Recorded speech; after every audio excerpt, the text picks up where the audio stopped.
8h37, aqui na Rádio Bandeirantes nós vamos conversar com o professor de Direito Internacional da FMU, Manuel Furriela, que nos atende com toda a gentileza na manhã deste sábado. Professor, como vai? Bom dia. Bom dia. Professor, as prévias da eleição argentina, a gente vai falar da América do Sul de uma forma geral, mas queria começar falando sobre as prévias da eleição argentina. Javier Milei o ponteiro dessas prévias, e um recado está sendo dado. Qual o tamanho desse recado que a população argentina deu no último domingo?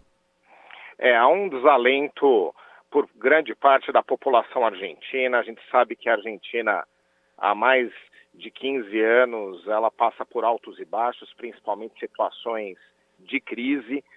Não é de hoje, a inflação tem aumentado, o desemprego também muito grande, o crescimento econômico baixo, mas nos últimos anos, em especial no atual governo, a inflação sofreu uma grande elevação. Ela já passa de 100% ao ano, ou seja, uma inflação muito elevada.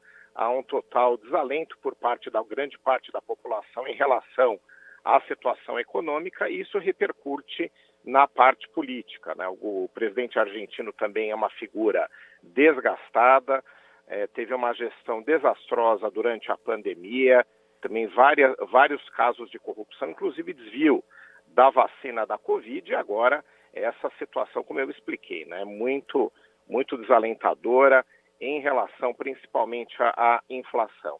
E as alternativas políticas, elas também não seguem em alternativas ou em formas que a população veja que existe uma oposição, um outro candidato que traga expectativas. A direita, o centro-direito, a parte moderada da direita não se organizou em apresentar uma candidatura sólida. Macri, que foi o presidente anterior, também já decidiu que não terá um grande envolvimento no pleito, apesar das pressões para que ele se candidate novamente, e a esquerda, que é quem atualmente governa o país, com o desgaste que eu já mencionei. Então, os eleitores acabaram partindo para opções extremas. Então, as prévias indicaram um candidato de extrema-direita com propostas polêmicas que passam desde a saída da Argentina do Mercosul até mesmo a dolarização da economia. Então, essas propostas que levam ao extremo acabaram atraindo um eleitor que não vê, como eu mencionei, propostas por parte de candidatos que sejam mais moderados, mais ao centro. Então, esse é o cenário atual.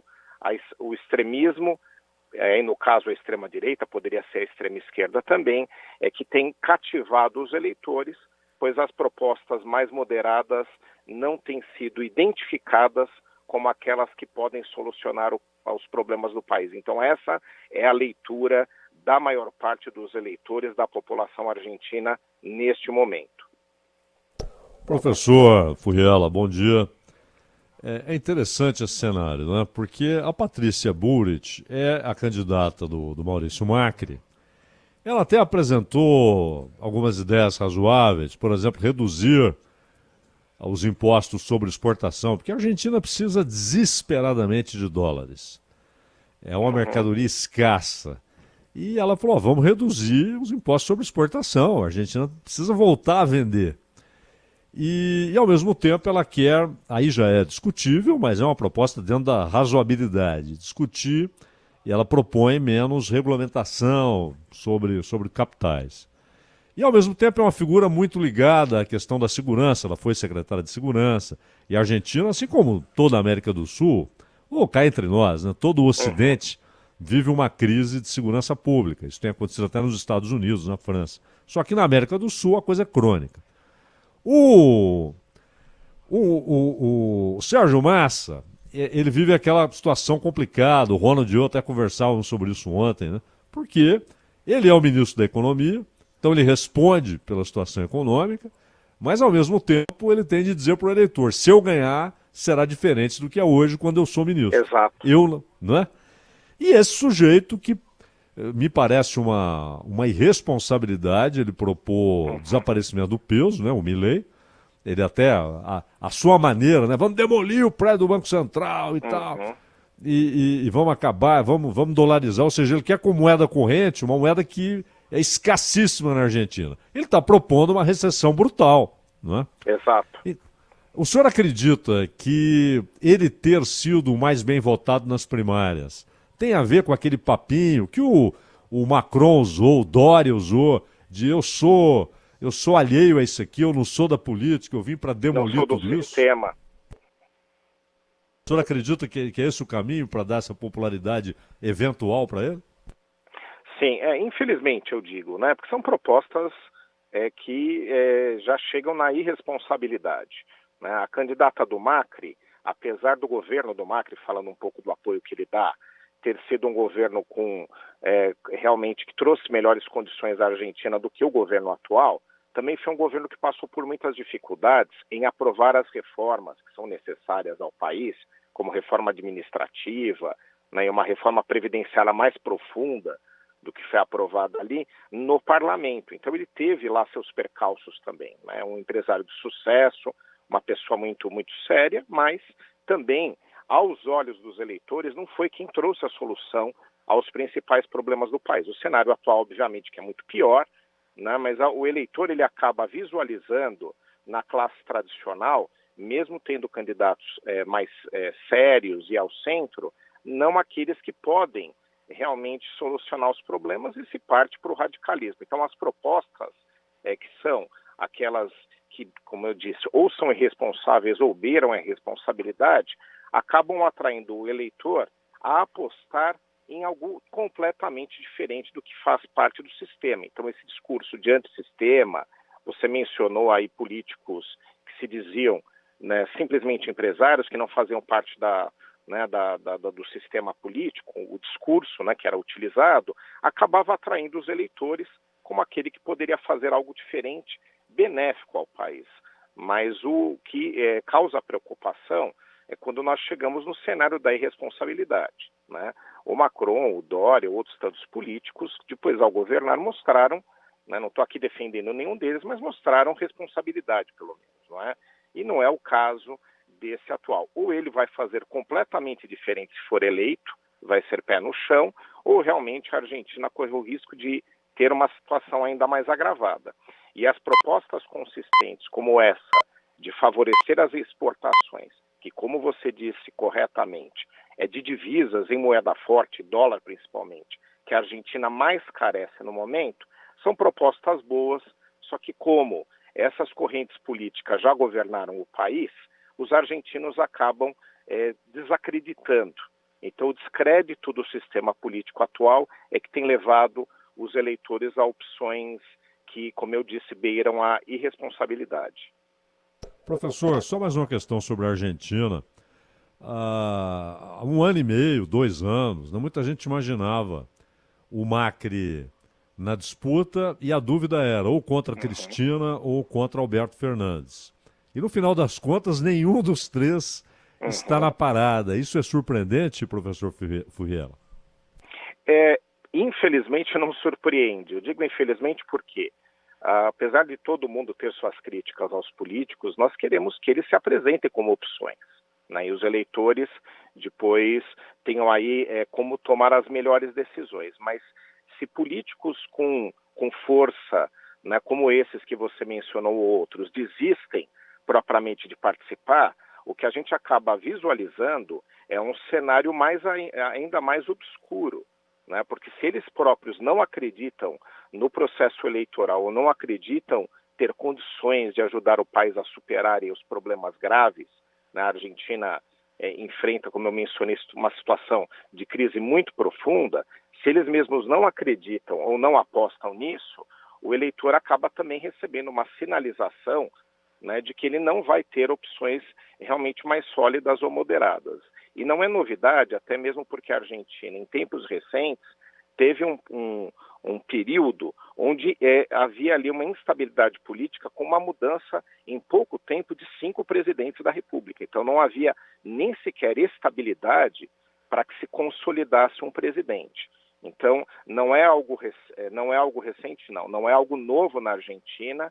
Infelizmente faz parte do cenário de crise, essa desestabilidade política, onde você não consegue gerar bons candidatos e até mesmo aqueles que assumem têm depois dificuldades de gestão. Então é um problema de instabilidade que infelizmente não é novidade naquele país. Nós estamos conversando com o professor Manuel Furriela, professor de Direito Internacional da FMU. Professor, abrindo da Argentina para os outros países da América do Sul, qual que é o limite do voto de protesto?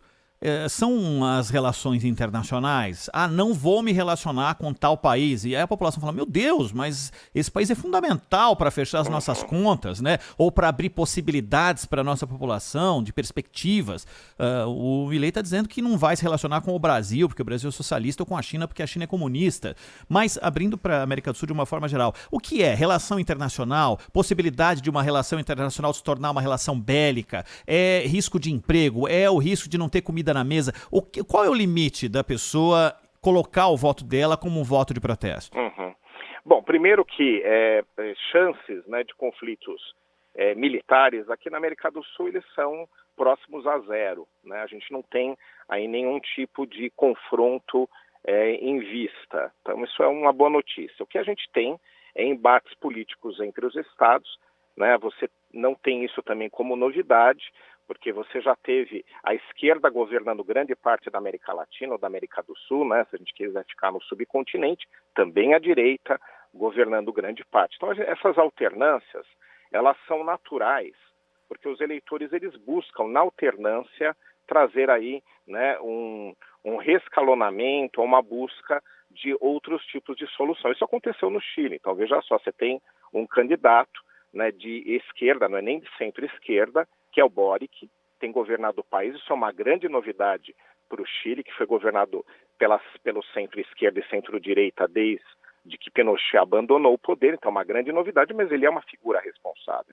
Então, as alternâncias, e aqui mesmo no Brasil nós tivemos o presidente Bolsonaro, que apesar de ter um discurso, às vezes, aí muito voltado aos seus eleitores, no governo ele teve uma presidência, né, responsável, como tem o presidente atual brasileiro. Então, essas alternâncias esquerda-direita, eu acho que elas não fazem com que a gente tenha que temer. Agora, o extremismo, ou a eleição, ou a escolha de candidatos, né, que vêm com propostas que, como eu mencionei, realmente são muito extremas e ou beiram a irresponsabilidade ou são irresponsáveis, é que realmente tem sido a novidade aqui na América do Sul, e a gente tem chance, sim, de ter outros governos aqui na região dessa forma, já que a crise ela permeia todo o subcontinente. Então você não tem um bom cenário em nenhum dos países aqui, né? A gente não pode, obviamente, comparar com a profunda crise argentina ou com a ditadura venezuelana, que são os casos que nós temos aqui de cenário pior na América do Sul, mas você tem no Equador uma instabilidade, a gente vai ter eleição, né? Tivemos aí o assassinato de um dos candidatos, né? Você tem no Chile, o presidente chileno que eu mencionei, com muitas dificuldades em aprovar as reformas que ele propôs e que o levaram a ser eleito. Então você tem um cenário conturbado em toda a América do Sul. Então, se a Argentina fizer uma opção, né, que faça com que sua crise se agrave ainda mais e que repercuta nos outros países, porque essa eleição pode repercutir no Brasil se essas medidas forem adotadas pelo presidente aí que é candidato, pelo candidato a presidente, nós vamos sim ter um cenário realmente muito obscuro em toda a América do Sul. Professor Manuel Furriela, até o final dos anos 80, nós tínhamos ali a Guerra Fria como parâmetro das relações internacionais, né? E mesmo os não alinhados, os ditos não alinhados, eram alinhados, com exceção da Iugoslávia, né? A Iugoslávia o único que de fato não se alinhava nem com o bloco comandado pelos Estados Unidos, nem com a União Soviética. Hoje nós temos de novo a formação de dois grandes blocos, né? E a guerra na Ucrânia parece ser a materialização dessa divisão. E o BRICS tem um papel muito importante, né, para esse bloco que tem Rússia, que tem China. E do outro lado, a OTAN como expressão militar do bloco ocidental, claramente comandado exclusivamente pelos Estados Unidos. A Europa parece hoje uma reunião de estados vassalos, né? Mas como é que isso pode repercutir na América do Sul? A Argentina, por exemplo, tem um pedido sob Alberto Fernandes, claro, isso pode mudar depois da eleição, mas um pedido para que seja aceita no BRICS. Assim como a Argélia, assim como a Indonésia, a Arábia Saudita, Egito, todos estão interessados em serem integrantes do BRICS. Como é que essa nova formação de dois grandes blocos pode modificar, alterar, influenciar a política na América do Sul? Nós temos aí China e Estados Unidos, né, como os principais líderes desse cenário. Inclusive a China ganhou poder com a guerra da Ucrânia, a partir do momento que foi a única grande economia que não adotou sanções contra os Estados Unidos, contra a Rússia, e que depois acabou recebendo a Rússia como um seu aliado, né, porque esses dois grandes países, Rússia e China, historicamente não eram aliados, se tornaram agora, por uma conveniência da China e por uma necessidade da Rússia. Então você acaba tendo um favorecimento de desses grandes centros de poder, que é a China, no caso. O que o Brasil e alguns países têm tentado é criar uma agenda independente dessas grandes potências. Então, realmente, essa é uma tentativa muito difícil, porque é uma dependência econômica muito grande em relação aos dois, e principalmente a China, em termos principalmente aí de comércio internacional. Então, os dois têm dividido o mundo. Agora, essa agenda dos BRICS, ela é uma agenda que pode fazer com que o Brasil tenha mais protagonismo a partir do momento que há um alinhamento com Índia, com China, África do Sul, que são países que têm se destacado no cenário internacional. Inclusive a Índia é pouco mencionada, mas ela tem crescido também bastante, sua economia tem se expandido bastante. E outros que querem fazer parte têm sentido, né, alguns dos outros, como o caso aí, por exemplo, do Egito, que é um país que também tem se destacado na sua região, mas não é, infelizmente, o caso da Argentina. Não é? A Argentina está nessa crise que a gente mencionou, o governo atual não tem força política para alçar a Argentina na esfera internacional, e se a gente tiver uma surpresa negativa nas eleições e há essa chance, piorou, né? Então ela não é uma candidata nesse cenário. Então eu vejo aqui para a América do Sul, o Brasil ainda com grande protagonismo, não só porque é a maior economia, mas porque é uma predileção do governo nessa questão de independência e de política externa mais arraigada, né? Essa é uma predileção do governo atual, que a gente ainda pode se destacar mais no cenário internacional. A gente tem essa chance, né? A gente ainda tem que acompanhar um pouco o xadrez internacional para ver aí, né, as mudanças de poder. Agora, outros integrarem e fazerem parte junto com o Brasil de uma grande força, eu acho que é um cenário assim muito incerto. E a Argentina, com certeza, infelizmente não faz parte desse esquadro, não tem como participar pelo cenário que ela apresenta atualmente. Professor, uma última de minha parte aqui. Eu queria que o senhor falasse um pouquinho sobre duas situações. O Equador, que vive um processo eleitoral que vai da questão política para uma situação policial absurdamente preocupante, e um país simplesmente ingovernável, que é o Peru, que tem aí 3 décadas de presidentes investigados e nenhum presidente consegue esquentar a cadeira, porque rapidamente ele é derrubado pelos próprios que estão ali na cúpula política do país. Como é que o senhor avalia essas duas situações? Bom, o Equador ele se tornou um grande centro de exportação de narcóticos, não é? Ele tem sido utilizado tanto pela Colômbia, que apesar de estar numa situação, num cenário melhor em relação aos narcotraficantes do que esteve no passado, ainda é um país que gera problemas nesse sentido.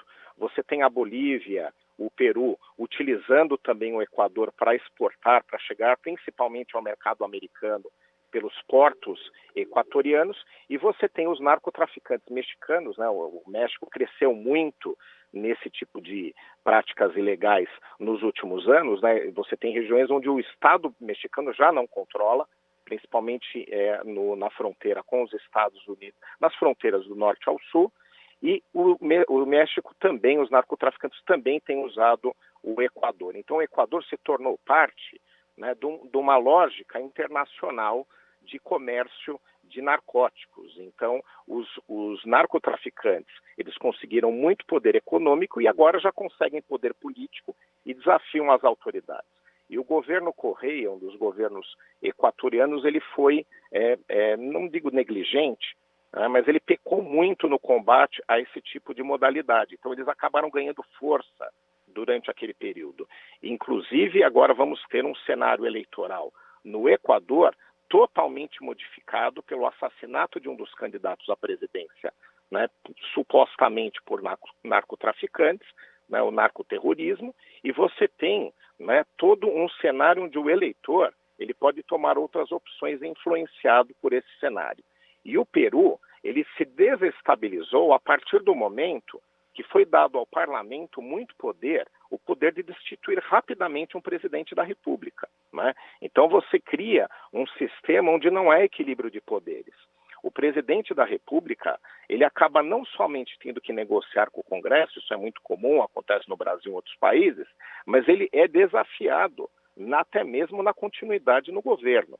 Tanto é que eles tiraram efetivamente do poder vários ex-presidentes, né? E a atual também está com bastante dificuldade em continuar no cargo e até mesmo conduzir as próximas eleições. Então, uma das questões que o Peru tem que resolver é reequilíbrio dos poderes, né? Você não pode dar a um dos poderes, um dos três poderes, né, a condição de se sobrepor aos outros, já que tem que ter uma harmonia. Então, um dos principais problemas do Peru, apesar de ser apontado o cenário político, é efetivamente um problema de legalidade entre os poderes, né? Foi feita uma reforma alguns anos atrás, dando esse poder ao parlamento, e não precisa dizer que há excessos e desequilibrou o país.